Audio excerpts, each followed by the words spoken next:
আমাদের সাধারণ শিক্ষার্থীদের দিয়ে কোন রাজনৈতিক এজেন্ডা বাস্তবায়ন করার চেষ্টা করবেন না। রাজনৈতিক এজেন্ডা বাস্তবায়ন করার চেষ্টা করেন, সাধারণ শিক্ষার্থী এবং সাধারণ জনতা কিন্তু আপনাদেরকে ছাড়বে না ইনশাআল্লাহ।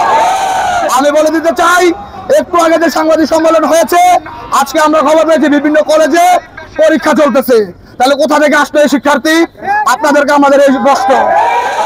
আমি বলে দিতে চাই, আমি যে তথ্য পেয়েছি আপনারাও জানেন, আমাদের পাশে যে কাজী নূর মোহাম্মদ ডিগ্রি কলেজ, আজকে এই কলেজে একদম টোটালি ওই কলেজ থেকে কোনো শিক্ষার্থী বের হয় নাই। আমি একদম নিশ্চয়তার সাথে বলতেছি, প্রয়োজনে আপনারা কলেজের কর্তৃপক্ষের সাথে কথা বলে জানতে পারেন, কলেজ থেকে কোনো সাধারণ শিক্ষার্থী বের হয় নাই। কোথা থেকে আজকের এই সাংবাদিক সম্মেলন, কোথা থেকে আজকের এই মিথ্যাচার? আমি বলবো, স্বৈরাচারী খেলা কিন্তু খেলবেন না।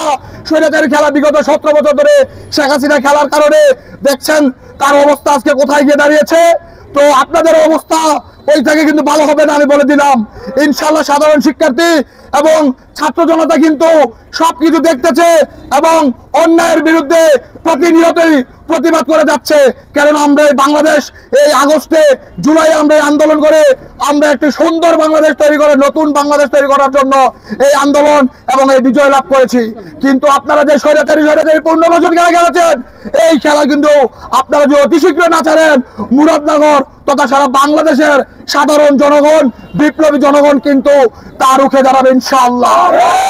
আমি আবারও বলতে চাই, প্রশাসনকে ভাইদেরকে বলতে চাই, আপনারা প্রজাতন্ত্রের কর্মচারী, তো প্রজাতন্ত্রের কর্মচারী হিসাবেই থাকবে ইনশাআল্লাহ। প্রজাতন্ত্রের কর্মচারী আপনারা বিগত 17 বছরে স্বৈরাচারকে যেভাবে সহযোগিতা করেছেন, এই সরকারের যেভাবে গুণগীতি গিয়েছেন, আপনারা দেখতে পেয়েছেন 5 আগস্ট কিভাবে একটি সরকার 300 এমপি মন্ত্রী নিয়ে এই দেশ থেকে ভেঙে গেছে।